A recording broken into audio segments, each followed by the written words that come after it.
How's it going, man? Oh, can't complain. It's been busy, how the end of the season goes.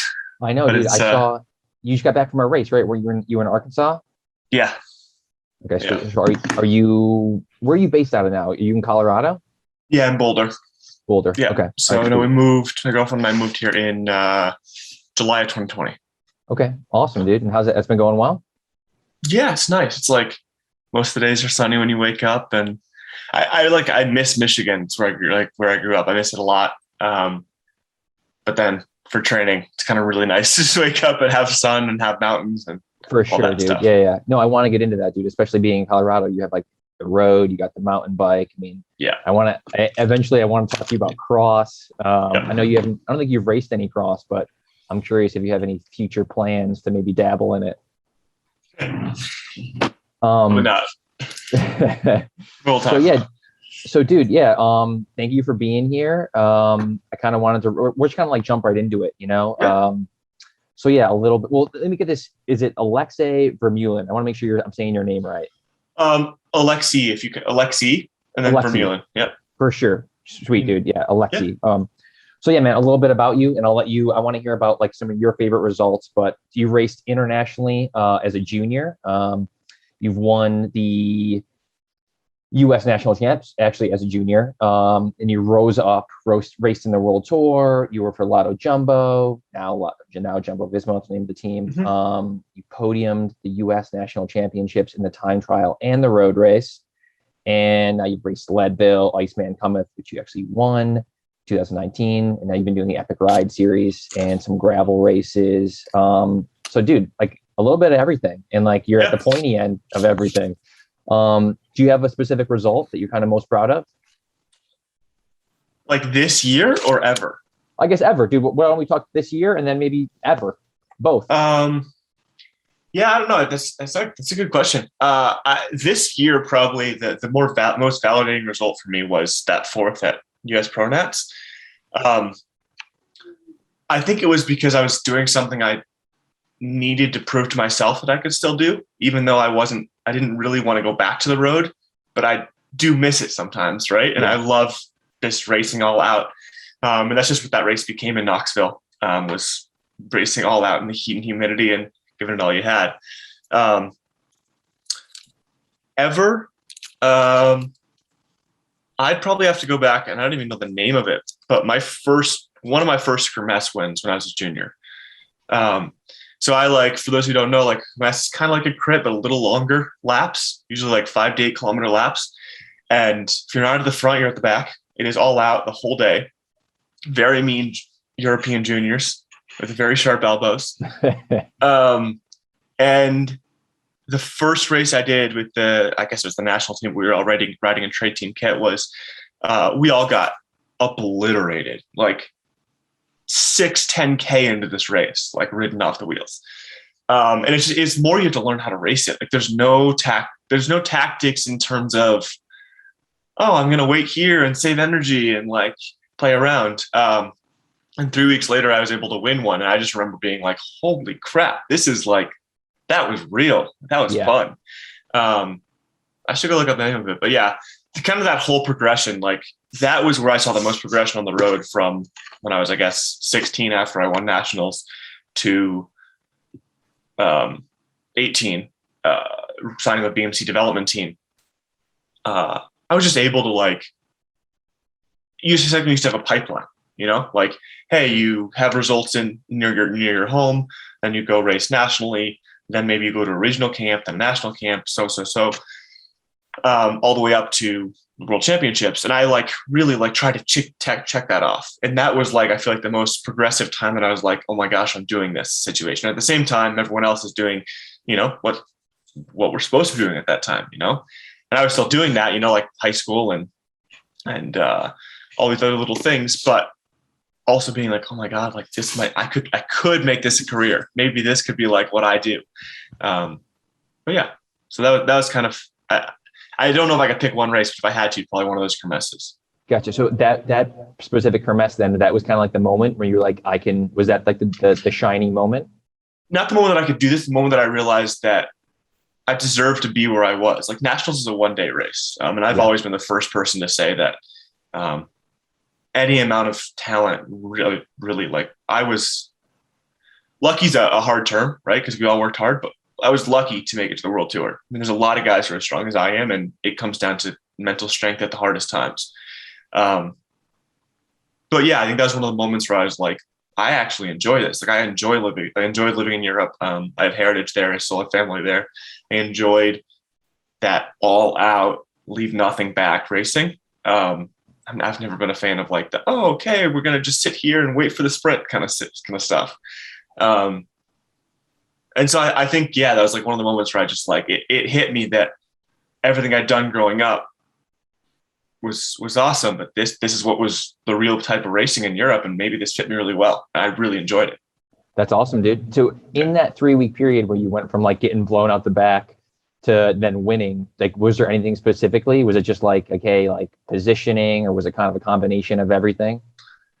Yeah, I think it's a combination of everything, but it was a mindset of, I deserve to be here. You had to convince yourself you deserve to be there, because when somebody, that first push at any moment, when somebody pushed you or elbowed you or like took your position, it was over. The rest of the race, you were moving backward. Yep. And that might like be simplifying it, but yeah, like you had to assert that you deserve to be there. And then also have the legs to stay there. 100%, man. Yeah, dude. That's super interesting. So in regards to then coming up as a junior, man, did you, like, you hit on it, like, it's hard work, like there's some luck in there for sure, like dedication, like dealing with the lows and then like getting back to the highs. Did you have like a coach or like some mentor that was like helping you, or some other cyclists that you look up to that were like along the way that were kind of guiding you? Yeah, when I was, I think, 14 years old, racing age 15. My birthday's in December, so I preface that with I was older than I was. My parents got me a coach. I still work with him to this day. His name's Lucas Wall. He is from Wisconsin, grew up ski racing, lived in my town. And I really, like, people always ask me, like, oh, like, what kind of workouts did you do back then? He really just held me back and convinced me that it was okay to go to cross country. It was okay to go play soccer. It was okay to do anything else. You know, his, I think, role was finding the balance that is hard at that age, because you do think that go is going to get you there quickest. Which, as we get older, I think we can all agree that like cycling is probably one of the biggest build sports in the entire world. Like, just year after year after year after year. I mean, you can have a bad year where you're like, that was the most horrendous thing in the entire world, and then you go look at it and you still went out 3%. Yeah, like and that to me is like very hard to show someone who's 15 or 16 and just wants to be there, like right now. But yeah, I mean, he was there from the beginning. My parents were also always really there, and like I played soccer. I dropped in soccer and ice hockey. I dropped in 9th grade. I ran cross country all the way through high school, which was actually for me like really, really awesome. I just like kind of fit the opposite season of cycling. You know, I kind of missed the beginning of cross country, but I was able to come back and like have a team and like get to realize that like what I was doing was not only like special, but also that I didn't need to do it all the time for it to, like, it didn't need to be my identity. Like, I can enjoy it, I can do it, and I can come back and we can talk about, oh, Alexey, you've been gone racing in Europe for the first month. And then after that, all it was, hey, regionals is coming up. Hey, states is coming up. Like, it brings it down to that level. And then Lucas being there, like, as a coach, just kind of talking through it, you know, I think sometimes asking the hypothetical questions that I needed to be asked, just like, oh, hey, like, do you think you did everything you could this year on the bike? Or do you think you need to do more? Like, kind of figuring out where my head was as a 15-year-old. And, you know, when you have success, I think that's even easier, even in a niche, because in a niche sport, you're like, everyone's around you all the time when you're doing well. Like, it's easy, right? If you're like kind of good at football in high school, like, great, enjoy it. Like, it's not going to change anything. Maybe someone's really good, but like cycling, if you're good, you're probably the one who's, unless you're in California or Colorado, you're probably the only one who's really good in your area. And then it's like, it's really finding that line between like, okay, You don't need training partners. Like find a way to cross train and find fitness different ways while holding on to like true mental sanity and learning how to compartmentalize your training. For sure, man. So were you then, was there a conversation? I'm sure you were riding the mountain bike then too. You were on the road. Were Not you really. kind of, oh no, not really? I had a mountain bike so we can get into this a little more like with training, but at that time I had a single speed mountain bike. Okay. And when I signed with BMC, I got a hardtail mountain bike, but I didn't grow up mountain bike racing. I loved riding it, but yeah. Okay. Yeah. So then, we're jumping ahead here, but so then in the mountain biking, then so then you're on BMC, you get the hardtail. Are you doing, because BMC, you were primarily, that was road, right? Yeah. That was the development. Road. Okay. Yeah. So were you doing like for fun, any mountain bike riding then? For training. Like I grew up ride training in Michigan. It's one thing I actually loved. Like I talk about the cross training side of it. That was the way that I kept myself like dialed in. I would ride complete like all the way through the winter, like boots, gloves, whatever you want to do, whatever we had to do to ride through the winter. And there's some days where that was just, get outside and ride for an hour till your face freezes and go home. For sure. It was a reminder that not everything had to feel all out to make progression, and then you supplement with play some hockey on the lake or go ski or do anything else. So at first that was the reason I got the bike. I was like, road bikes, there's a very small time period where you could ride a road bike in the snow, and the mountain bike made that time period get further and further, and I was able to ride through more harsh conditions and have more fun. I didn't ride high school mountain biking in high school mountain biking because that was the cross country season. So everything coincided, and that was my, even for myself at that time, I remember thinking like, yeah, I could, but I actually would rather run right now. I'd rather do something different. For sure. So I didn't, when I got that mountain bike was the first time I started kind of riding around in the winter. I enjoyed it, right? I'd always like gone on local trails with friends and stuff. And I got into mountain biking early, but then road had been everything I had done. And then eventually that was when I kind of started like in the off season doing Iceman, like 2013, 14, 15, 16. Okay. I kind of just was like, oh, like this is a fun way to start the season back off. Like I'd finish, beginning of November or mid-October and then take 3 weeks off and then start the season back with Iceman. Like who doesn't like to start with 180 heart rate for 2 hours? Exactly. Yeah, dude. So, oh man. Again, we're going to jump all over the place here. Are you doing Iceman? Are you going to do it in a couple of weeks? I am. Okay, sweet. Are you doing Belgium Waffle Ride in Kansas? Yeah. No, I'm going to do supporting a race in Michigan 2 weeks before Iceman. So there's that week in between. Like it's the same thing with Big Sugar this weekend in Bentonville. It's just like, it's hard you got to pick. You're either going to gravel or you're going to a race like Iceman. Like Iceman's vicious, man. It's just full on VO2, So, well, what about you, putting you on the spot here, man? If you had to choose, if there's a weekend with a mountain bike race and a gravel race, do you lean depends on the race? You gotta pick one out. Yeah, like this is the thing nowadays. It becomes so hard. Like if you say, you have an Unbound and a mountain bike race, the athlete part of me is like, dude, let's go race mountain bikes.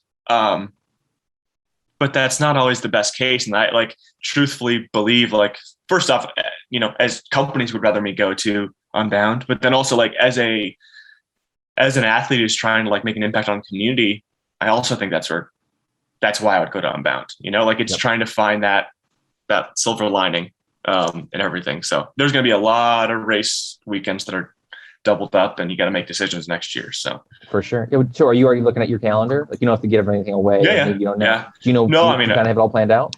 I have all planned out. No, I'm going to pull it up and see if I can. I think the big thing is like, I'll start off in Tucson with 24-hour. I love doing that just with friends. Old Pueblo 24-hour. For sure. And then kind of meander. I'm trying to decide, like the first contradiction comes right off the bat with Whiskey 50 from Epic Rides and Belgian Waffle Ride San Diego, which probably won't even be a decision of mine. I'll probably go to Belgian Waffle Ride. Then you got Grand Junction, I mean, LeMay, you got Unbound. Probably go back to GoPro Mountain Games. Late June, you have Epic Rides Carson City, but also I don't know when Road Nats are yet. So that's a big question. You got Tusher and the Crusher, Leadville, Colmigan 40, Belgian Wolf Ride, Utah, Barrier Bay, Lost Trails Off-Road, and Iceman. And I'm sure they'll add more in there. But that's amazing, dude.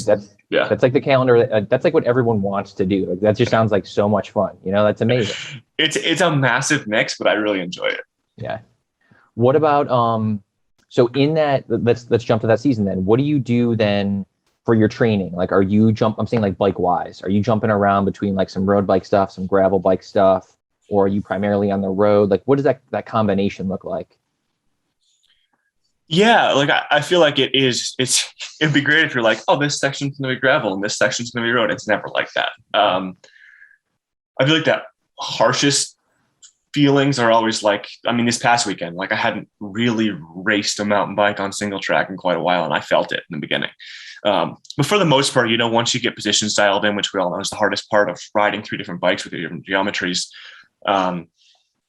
it's just kind of the mindset for how it races. Like, mountain bike race is always going to be like hot off the start, you know. A road race is always going to have to have multiple plans. You're going to have to have plan A, plan B, plan C, and probably 3 more contingencies. A gravel race, you know, it depends on the race. It's like, how far are you under biking it? Where are you leaving room? Where are you not? Like, there's tactics, but in a different way, in my opinion. Like, how are you eating? How are you drinking? Where are you stopping? Where are you not? Where, like, all those things go into gravel race, especially if they get longer. But yeah, so there's always differences, but I feel like it's mainly just, that's what I've had to learn over the years, is how to like plan and compartmentalize that into like, oh, hey, I'm going to this place. I'm going to ship my bike with everything I need there, so I don't have to deal with it. You know, then now I'm going here. And then, like, so I shipped my bike for Bentonville and for the race in Michigan I'm doing this weekend 3 weeks ago to both places. And just like, you know, it's sometimes sometimes forget things and you got to fix little things, but like, you know, all the food I'm going to need is going there. All the food I'm going to need is going here. All the bottles I need is going there. Like, so that all you have to travel with is like specific things like that. Yep. You need, right? Like helmet, shoes, other things. The rest of it should all be there. And if not, you deal with that when you get there. For sure, dude.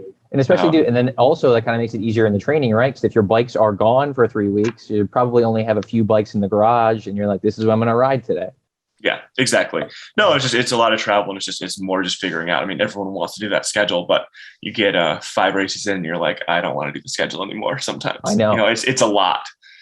Dude, for sure, dude. People don't understand that, man. Like, I'm saying personally, I'm not on that level at you at all, but I'm saying I raced cyclocross, and I was in Rochester in New York, then I was in Baltimore, and I'm saying these are just like small races, but that travel, dude, they're not that small because I know them, but they still. I'm saying yes, but the races, they wear you down, man. Just getting in the car and doing all this, and and I mean, and do you consider yourself? Would you consider yourself a privateer program? Is that what? Yeah. Like, okay, yeah. And so, I've always wondered with that, but yeah, I do. Yeah. And so you're doing all this stuff, man. Like you're planning all your stuff. You're getting the bikes there. You're shipping the bikes. Like, there's all those things people don't consider that wears you down. All that extra fatigue off the bike, you know? Yeah. I was just on Payson's podcast and I was talking about this, and it's like, it's funny there.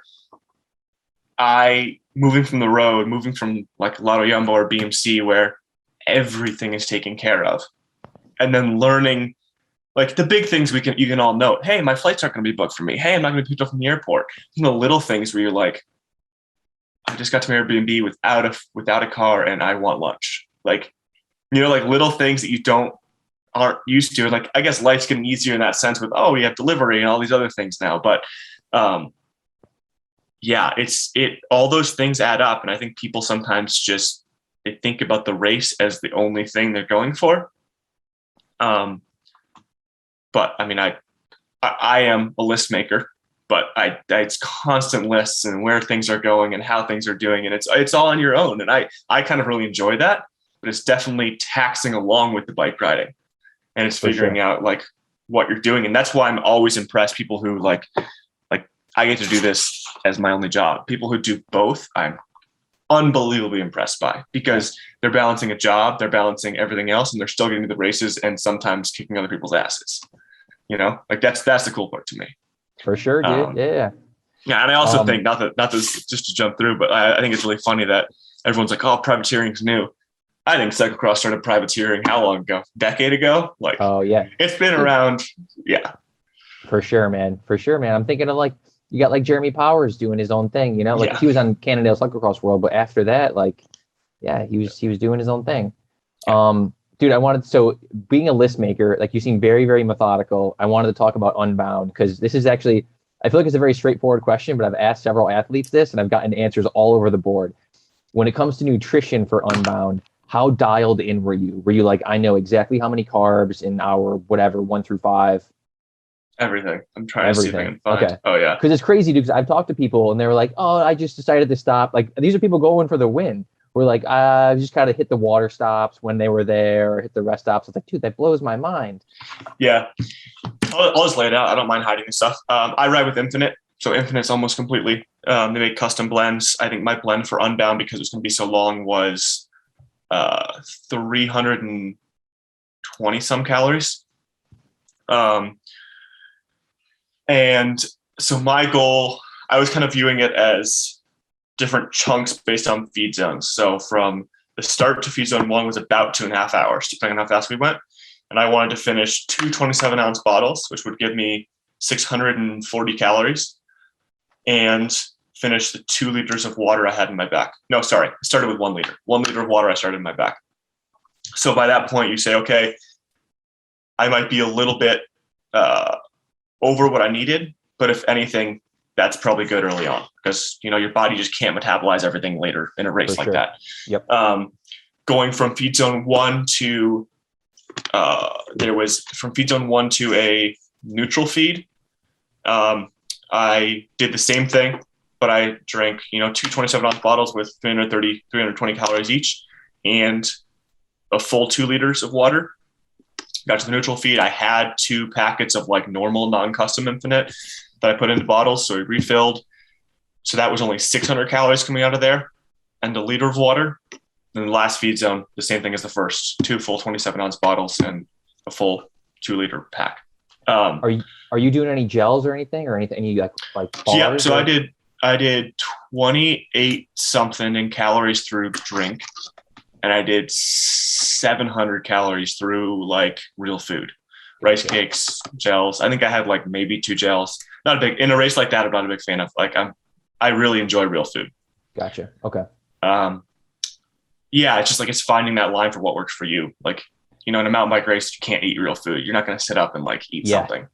But it's interesting, and I think if people like, obviously, you probably tell people this all the time, but like if you aren't planning out your nutrition, in my mind, you're kind of throwing away a week of training going in. Like 100%, it doesn't, like I still have this and it's just interesting, but like, this is my nutrition for my parents who fed me at road nationals. And it's just like, see if I even send you a picture of this, but it's like, it's everything lined out lap by lap, what I want. Yeah. Like, and so it says like, lap 1, lap 2, what I'm starting with. And then lap 3 is the first time we could get bottles of water. And then lap 4, I want 330 calories. And lap 6, I want 200 calories. And going on to lap 12, I need caffeine. And then, lap 13, I want a Coke unless I ask for water. Like, you have to know what you want, because otherwise, if you just get what you get, then you get water for 6 laps. And then what happens?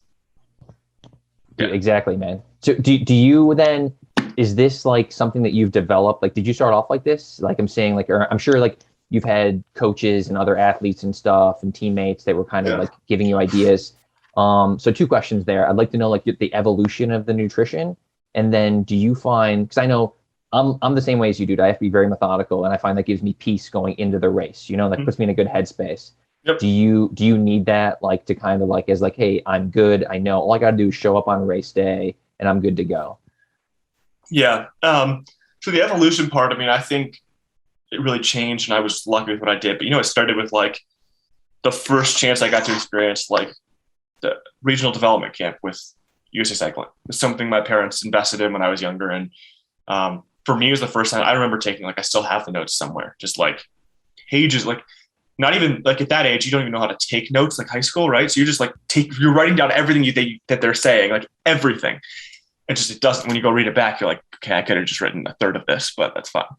But like, I think it started there. And then as you get further into cycling, you learn, like, people tell you things to eat, and also cycling nutrition or nutrition in general moves forward. And you have more than just gels and more than just Cliff bars and different things.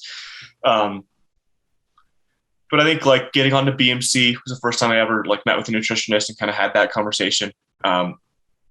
I want to preface that with like, I'm not the biggest fan of nutritionists. I've talked and worked with 3 or 4, and every one of them has their own secret way to do it. And I feel like that sometimes to me is like, for someone who's young and doesn't have that like different thoughts that already set precedents in their mind for what does work for them and what doesn't. When someone like very confidently tells you this is the one way to do it, I don't agree with that. I feel like their job is to just change something sometimes.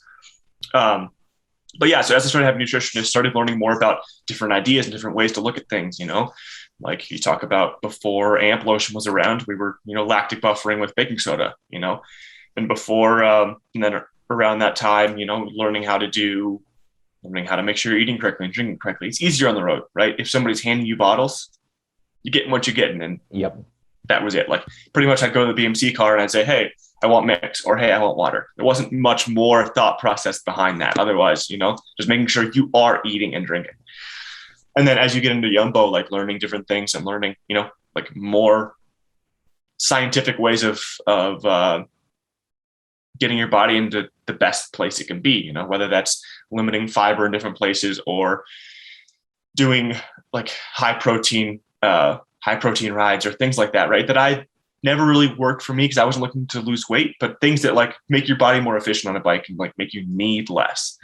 And then I think getting to a point at a privateer where I got to finally be in complete control. I wasn't relying on anybody, and figuring out really what worked for me, really what I could do, going to a town, to an Airbnb that doesn't have anything. Like, how much are you actually going to buy when you get there, right?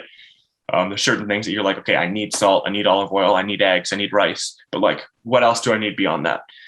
And then finding the balance behind that. Like, okay, my family's here. I want to go out and eat dinner. I'm going to go out and eat dinner.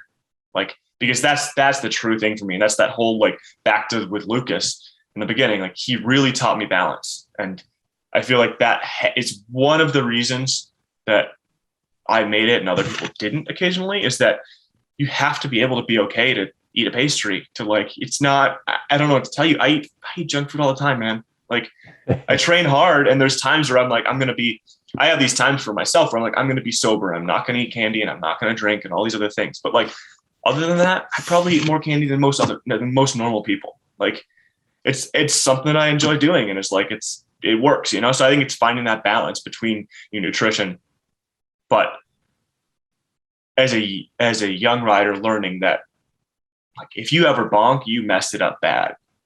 You know what I mean? That's the big thing, is that's affecting the next training. Like, for sure. And even if it's just saying, hey, I want to go home after a hard ride and not feel empty. Like if you go home and need to raid the fridge, probably could have done it better. Yep. And I think that's the difference between racing and training, is that you can get home and know that you can just smash whatever. And in a race, when you're smashing whatever from the fridge, you're probably on the last lap. Yep. 100%, dude. We have those conversations all the time with athletes that be like, yeah, I came home and I was starving, or I'm like, dude, you got it. This is part of the process, you know, like riding is a big part of it. Don't get me wrong, but the nutrition is just as important there, you know? And people don't understand how much they have to eat. You know, they think that, oh, I had a gel on a 2-hour ride. Like I ate. I'm like, dude, that's not enough. I mean, do you know who Riley Amos is? Guys, I've heard the name. So he's one of the most talented mountain bikers in the U.S. right now. Okay. Rides for Bear National Team Trek. Not to throw him under the bus. He's way better mountain biker than I am. He's 19 years old. He ate 2 gels in the 50-mile race this weekend, and blue sky. He had a 1.5-minute gap on the winner. Blue sky high. It's a reminder that no matter how focused you are and how strong you are mentally, your body runs on fuel. Yeah. Same as a car. And I think it's learning how to just know. And, you know, if that's starting by setting reminders on your phone or setting reminders on your head unit, great. Who cares? Like the same as people set reminders. Oh, I'm out of the heart rate zone. I'd rather you set reminders to say you need to eat. And I think it's also that, right? You can't just smash food when you decide you're hungry. Yeah, it's just a consistency. Like, you don't have to eat the whole Cliff Bar. Take 3 bites. Yep. If you're going to eat a Cliff Bar. Yeah. So we talk about that with I coach a lot of cross racers, and we talk about, like, it doesn't have to be pretty how you win. You just got to win, right? And I'm saying, like, whatever it is that gets you to the finish line, if you have to have those reminders, or you have to have written out on your stem or your top tube, whatever, like, you just got to do these things because they're important, you know? Yep. Yeah. I mean, that's anything. I feel like you need direction and motivation, and sometimes reminders. For sure. Dude, this is great, man. This was great little nutrition topic there. I wanted to talk about, we talked about this a little bit, but so in regards to, because people always ask, you know, like, if they're training for mountain bike events and they have, like, they're doing like some road races as well, like, what should that perfect combination be, you know? So, like, then we touched on this when you're on BMC, then you go to the world tour, man. Are you still riding the mountain bike at all, like, a little bit, or is there not time for it, or doesn't fit in the plan? I didn't have one. Like, BMC, I would say, like, 7 to 8 months in Europe, and I'd come home and spend the holidays and all that stuff, most of the off season. And I'd ride the mountain bike. Lotto, I didn't have that. I came home for Tour California and Nationals, and that was about it. So I did, like, I raced Iceman both years, but it was still that fun thing. It wasn't something that was, like, all in. And yeah, I mean, I think I just, you change that by exploring a road bike on a gravel bike. Like, it's the same feeling. I was living in Girona, so I didn't have, like, that bad weather. But yeah, I didn't have a mountain bike, and I didn't ride very much in those 2 years, pretty much until I decided to move to mountain biking. Dude, that's fascinating. It's like, it's like, just going back to what I said, that people always think there's, like, this specific formula of, like, if I'm going to be good at mountain biking, it's got to be 50% mountain biking and 25% road, and then, like, all this other stuff. But no, man, it makes sense, man. You're also over there, like, training for road season. Like, it's hard. I was just talking to my coach, Brendan, the other coach at EVOQ, and we were talking about, like, being good at everything is really difficult. Like, you look at those guys, like, dude, yourself included, like, and then you look at, like, Vanderpool and Wild. Yes, exactly. Those guys. And it's just, they're the outliers, man. You guys are the outliers, like, it's hard. Like, if you want to be good at cross, like, yeah, you can do some other things, but those guys are focused on cross racing. If you want to be good at gravel racing and mountain bike racing, you got to focus on that stuff. It's hard to, I think diversifying is fun, but you kind of also got to, change your goals a little bit there too. No, I think that's the biggest thing. Everyone's like, oh, going back to the whole schedule, I'm just going to do everything. If you don't need to win everything, but if you're not up there in anything, then you're not doing everything. You're just, you're riding it. You may as well say you're doing a training program. Yep. 100%, dude. That's a really good point. So, yeah. Do you do any type of strength training, like, currently or in the past? Yeah. I definitely am not someone who does it full year round. Like, a lot of the pure mountain bikers, like, pretty much every single week, they're getting 3 workouts in, 2 workouts in. I do a very strong haul from, like, November through to April. Make sure I have base. I go run again, try to make sure all the things that we don't have as cyclists kind of continue. And I don't have super weak bones. I think mountain biking has made it I'm not trying to bulk up, right? No one in cycling is trying to bulk up. It's trying to find that, like, endurance, pop strength that, like, we need. And I've always been like, if I gain 3 pounds, who cares? Like, I think whatever you're gaining, if you're actually going to the gym and doing that stuff, is probably just going to make your 20-minute or your sprint or anything you're trying to do faster, most likely. But yeah, I think I used to have a gym coach that I worked with in Ann Arbor in Michigan. As I moved out to Boulder, it's been more on myself. But I've also needed it less in a weird sense. Like, I felt like I really lost a lot by the end of road season, then would go back into it and needed to build back up. And mountain biking kind of forces you to have a little bit of arms and have a little bit of core all year long. Because, like, I mean, you go race 50 miles of single track and you'll figure out what's weak very quickly. Yeah. So but I would say in the winter I do a strong bit, and I do try to do, like, 1 or 2 throughout the year, throughout the, like, throughout the weeks. But also like as racing happens, that's the first thing to fall away for sure. Okay. Just because I like stretching, recovery, all that stuff is definitely more important, I feel like. And my whole goal with the gym is to be just a more physically fit human. It's not really to be I'm not trying to become a sprinter. I'm not trying to change. You know, that first year when I moved to mountain biking, that was a lot of gym. Just like my shoulders constantly hurt, right? And my like different little things. I'd lose my lower back because the core wasn't strong enough. But since then, it's been a lot more just like, how do you continue that maintenance and be strong and not overdo it? Because it is always that balance. Like if you can't ride your bike enough because you're too sore from the gym, you're probably not doing the gym consistently enough, but it's also affecting your riding. So you have to find that line and make sure that you can like get back into it without it affecting it too much negatively. For sure, dude. I think the overall of this conversation is going to be balance, man. It's finding a balance. I will be the first one because I guess that's like and now I'm a little less plugged in, but when I was like under 23 moving into the pro and I look back at juniors then, there was no balance, man. And that's what I would always like, if anyone asked me anytime, balance, like everyone says have fun, but that doesn't explain anything. Like have fun means balance, in my opinion. Have fun means like, hey, go run cross country. Hey, go ride your bike. But people, when you don't help someone who hasn't experienced it, figure that out, no one's forcing you off the bike. Like but find something else you'd rather do for a minute and go do it. Like if you want to go play laser tag, go play laser tag. Like you want to go do go-karts, go do go-karts. Like it's finding something that you're just enjoying beyond the bike, because the bike is and always will be there. But if you give yourself the headspace, you'll probably enjoy it more. And so do you still have those days now, man? Do you still have those random days when you're like, you know what, I'm just really not feeling it. I'm going to take a day or I'm going to do something different? I am never Mondays are always an optional off day every single week. Nice. Like yesterday, didn't ride. Like it's people think you're missing something. And like, if I want to go ride, I go ride an hour, 90 minutes, spin around. I rarely do. I enjoy having a day to just do my own thing, go for a walk, go for a hike. You know, I don't do any running or anything during the season, but like just do what you do. And I think it's nice mentally every week to know that's coming.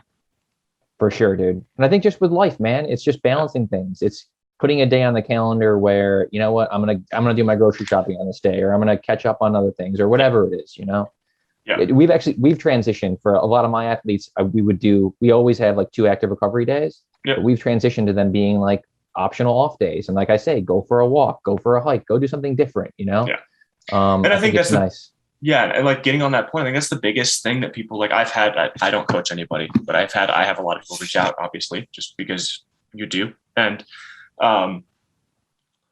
when I look at a training plan and I look back at someone saying they're asking me what they're doing wrong, most of the time is that they're doing all these workouts, they've learned from different people, but there's no consistency.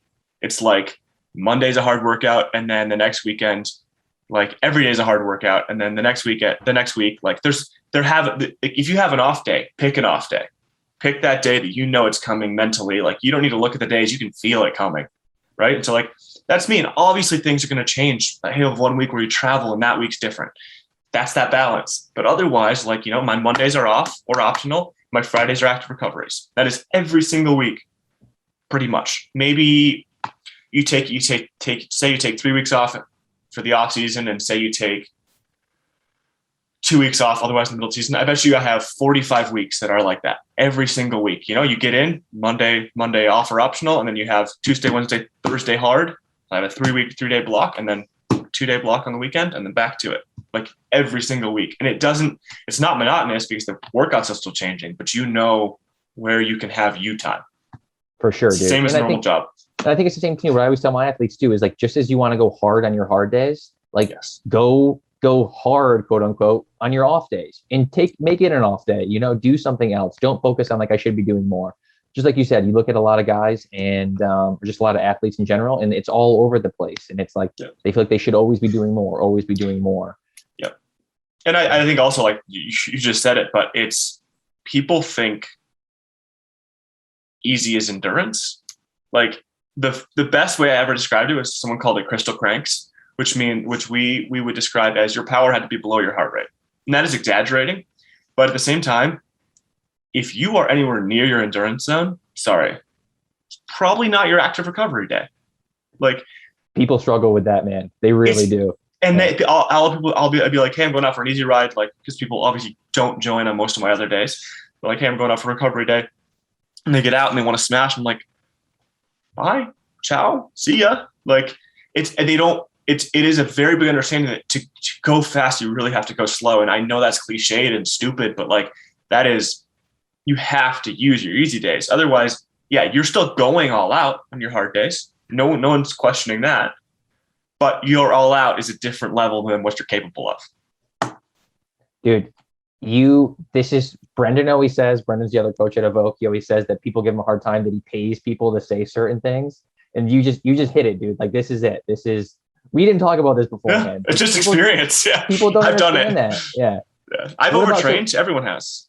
So I want to touch on this, but I want to touch on endurance riding, man, because we did like a little open forum last night. And we had some athletes ask questions and stuff. And the whole point of this forum was like endurance riding, right? It's like go out and ride endurance, whatever, 56% to 75% FTP. But for some reason, that's what people struggle with. Like the active recovery people struggle with, don't get me wrong. But endurance riding, people have the most questions about this.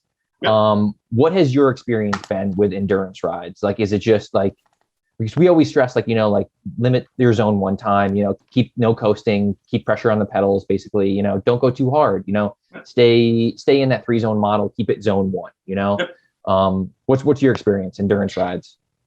I'll just kind of throw out my tricks. Endurance is beautiful because, and we have a lot of like, I force in the same with my 2 active recovery days. I tell Lucas that if possible, every week I want an open endurance ride. I want to be able to go anywhere the frick I want. I just want to ride my bike. So like plan a route you haven't been on, or like even you're doing it, do it backwards, do it differently. Like that is the day that you don't have intervals. You can ride your bike wherever. And if you get to a stoplight, you'll stop and then you'll keep going. Like it doesn't affect anything negatively. And the other 2 are focus on what you're listening to. Like, yeah, it's easy to say on an interval day, I'm going to go listen to this because I want to just go hard. Yeah. But for me, like I listen, people are going to laugh at this. I listen to classical music and podcasts on endurance days. Like you're not trying to go hard. You're trying to find a rhythm. You're trying to just get out and ride your bike. And it's not about getting you motivated. It's about like finding a rhythm and just being like, okay, this feels okay. Like this doesn't hurt. I'm not coasting. I have the motivation to continue pedaling continuously. And I think those are some of the little things that you can kind of change to make it more interesting, right? And then if you need, like, set a point. Hey, I'm going to grab a coffee here. Hey, I'm going to make rice cakes so I can just enjoy this endurance ride and, not eat gels. And like, I want to eat real food. Like, for sure. Set different things that are like, you can't eat bring a croissant in your back pocket. Like you can't bring a croissant in your back pocket and that works for an interval day. Like do it on the endurance day. Like find a way for those days to be fun and enjoyable. And I mean, for me, it's easy because those are the days that I can ride with people, right? And that endurance zone is bigger than most of my other zones. And there's a lot of people that like, people always think this, like as a professional, I feel like if you're really strong, our endurance zones are probably similar. Mine's probably a little bit, my starts a little higher and probably goes a little longer, but we can probably ride somewhere in the middle and it works for everybody. So like your group of riding buddies can grow tenfold. And like figuring out that and figuring out, I'm going to get out, I'm going to have fun, and maybe someone else can do that also. And enjoying that I think that's the beauty of endurance. I don't hate endurance, but I don't love endurance, but I also don't hate it. Like it's just a time thing that you need to find a way to not look at the clock. That's a way to simplify it. And dude, and also with that polarization there too, it's like, maybe you don't love endurance, but it makes you then love the interval days even more, right? Because it's like, yes. I want to go hard. Then you get the next day or the next couple of days or next week or whatever. But one thing, dude, I do sometimes when you say ride with other people, I'm all for it. And I think it's making sure everyone in the group has the right mindset of like, hey, this is going to be endurance. But at least a lot of athletes fall into those tricks though of like, hey, this endurance, quote unquote, can now be the group ride, now can be the KLM smash ride, yes. And that's where it's not a gray area. It really is endurance. No, I'm talking about make your own group chat and find two people. Like if you have more than 4 people, you're not doing endurance because when you're on the back, you're doing too little, right? Yeah, no, and it is. It's just figuring that out and figuring out how you work and how your friends ride, and you know it. You're on that ride, and you're like, I'm doing a little less. I'm doing a little too much. Like you know the minute it's happening, and yeah, maybe you're not going to change it that ride, but you can adjust it the next week. Yep, for sure, dude. And you just hit two things, man. You know, that's what we always tell everyone, dude. You know when you're going too hard, man. It isn't a question mark. You know when you're feeling it, and you're like, I should be going a little bit less. So just dial it back. And then the other thing, dude, this is a really good point, and I'm going to steal this, is telling people like, don't listen to your your playlist or whatever. Listen to something else. Because for me, dude, that's my podcast day. I go out, I put one headphone on, and I'm like, I got so much I want to catch up on. Let's listen to this. And it's a great time. 4 hours. You can get through a lot of podcasts. I know, dude. I love it. Yeah. Yeah.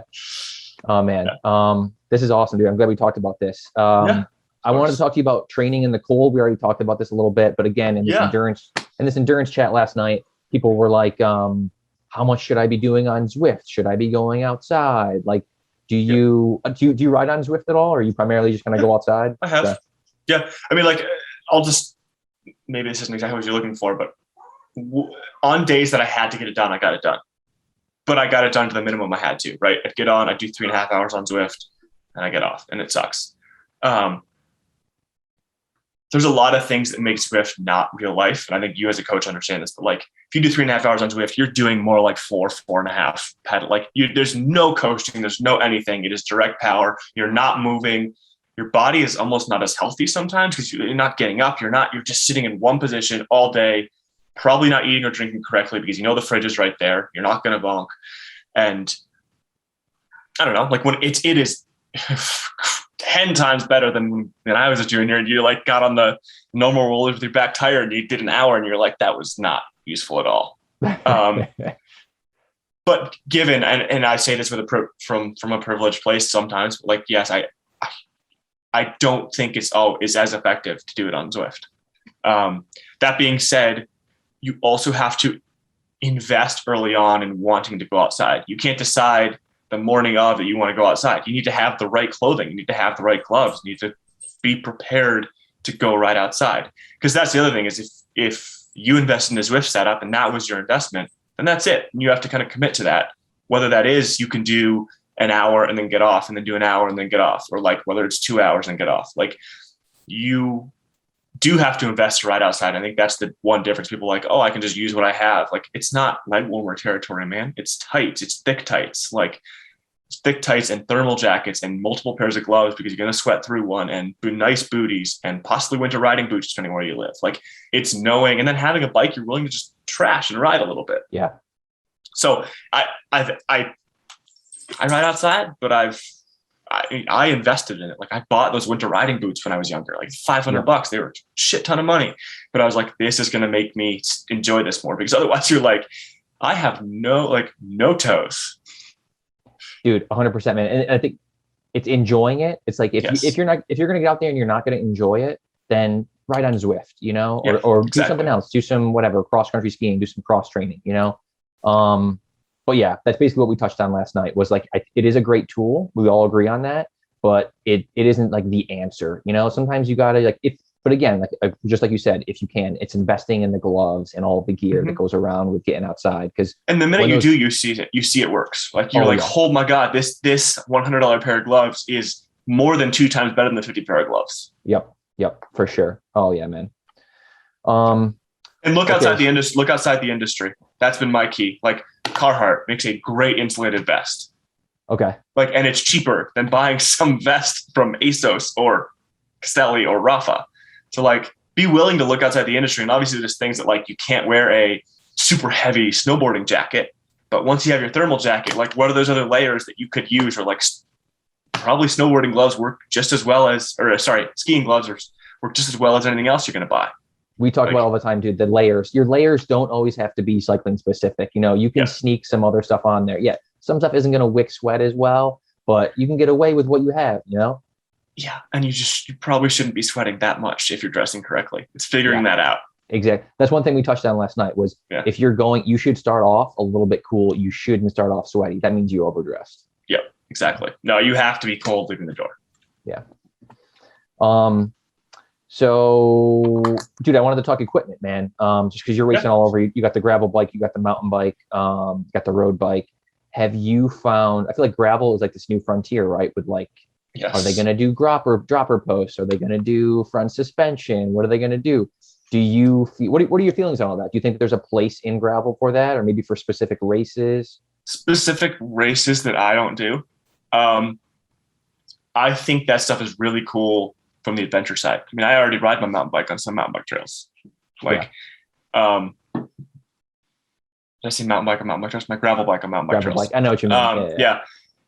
I think it is figuring out what you want to try to do, right? Like, I have one bike setup that I know, like, you can throw bags on there, you can put bigger tires on, and you can just go rip around and have fun. There's also the side of it, it's just racing side. And like, I think it's figuring out what you want to do, because most people aren't trying to do both. And then if you do want to do both, knowing what you have to change to get the bike ready and slim down and ready to go. And usually to me, that's tires, gearing, and bags. Other than that, the bike can basically be the same, in my opinion. Like, if you're changing your stem and your bars, you're probably doing it wrong. Your position is probably not great anyway. But yeah, I mean, I think that industry opening up is actually really cool. I mean, I grew up riding on dirt roads because that was all my parents let me ride on the road bike, because there was less cars. Yeah. Like, I physically wasn't allowed to till I was older. And as everyone knows, and everyone talks about it, everyone's like, "Oh, I rode gravel for gravel's the thing." Like, yes, you can do it on 23s. It's just not as fun. Yeah. Like, no one loves nailing a pothole on box rims and 23s. It's not fun. There's no fun involved in that. You think you broke both your wrists and both your shoulders in one go. But yeah, so I think, like, as things evolve and we decide, and like, a lot of people moving into the industry right now aren't racing. They aren't trying to race. So something like that with massive gear ratio options, and even if it's heavy, is going to be more fun for them, because they want to bring all the food they want to bring. They want to bring extra water. They want to bring all these different things. So it's figuring out what you want to do, and then setting your equipment up. For sure, dude. I just thought of something, man. I didn't have this in my notes, but I want to ask you this, see if you have an opinion.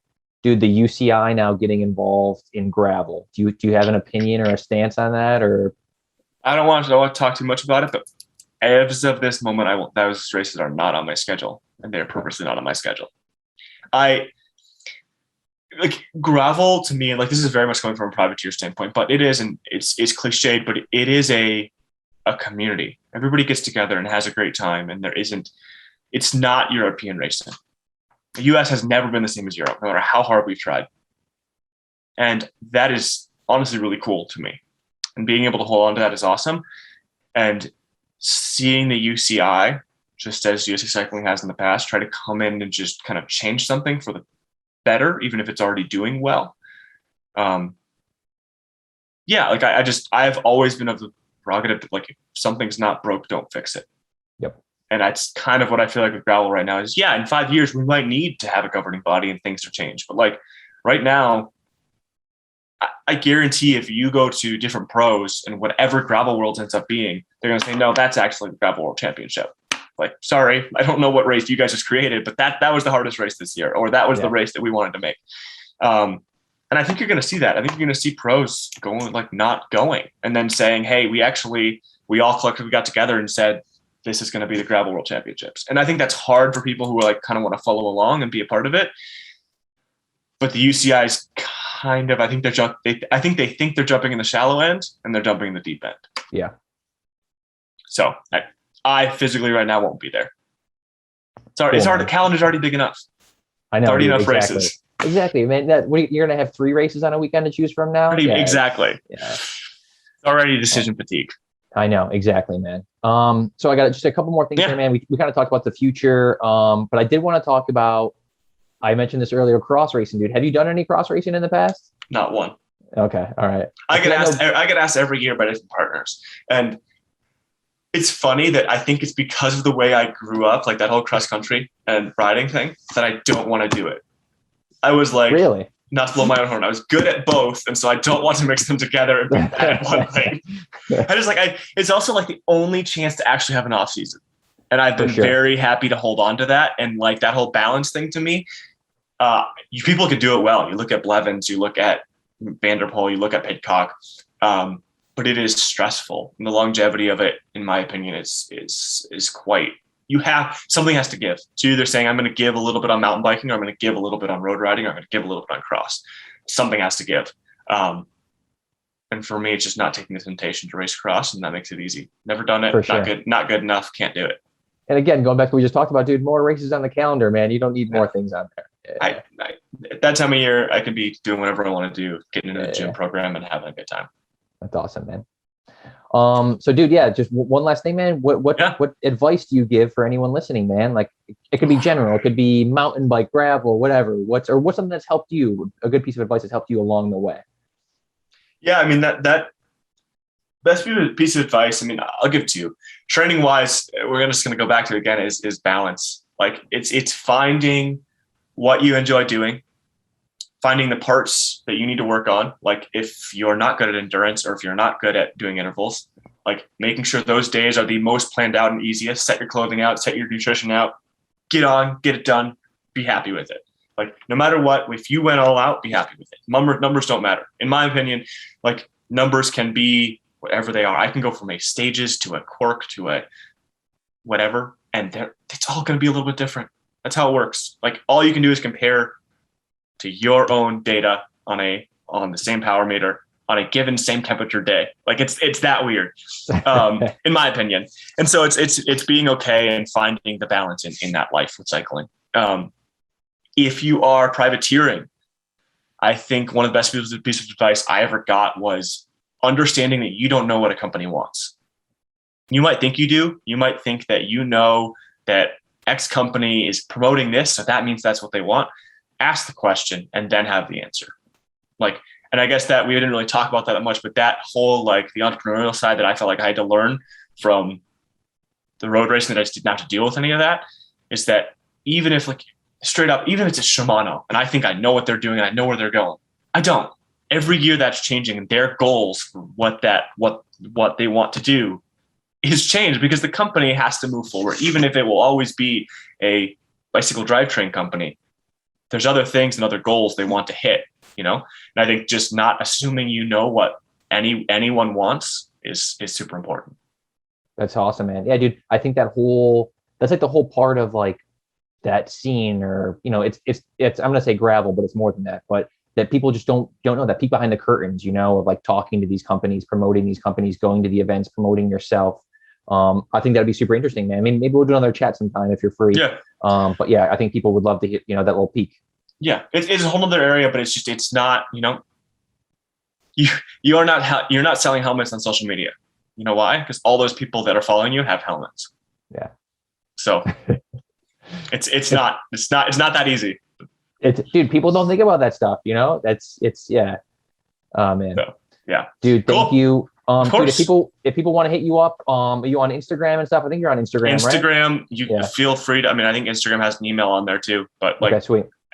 Either way, I'm always open to chatting. If they somehow can't get through, you can give them my email. I don't know. I'll link you. Yeah. When I post this, we'll post this everywhere. I'll link you everywhere. Thank you for chatting, dude. And good luck with your upcoming races. Always. Thanks for the time, Josh. Thanks, man. I'll see you. See ya.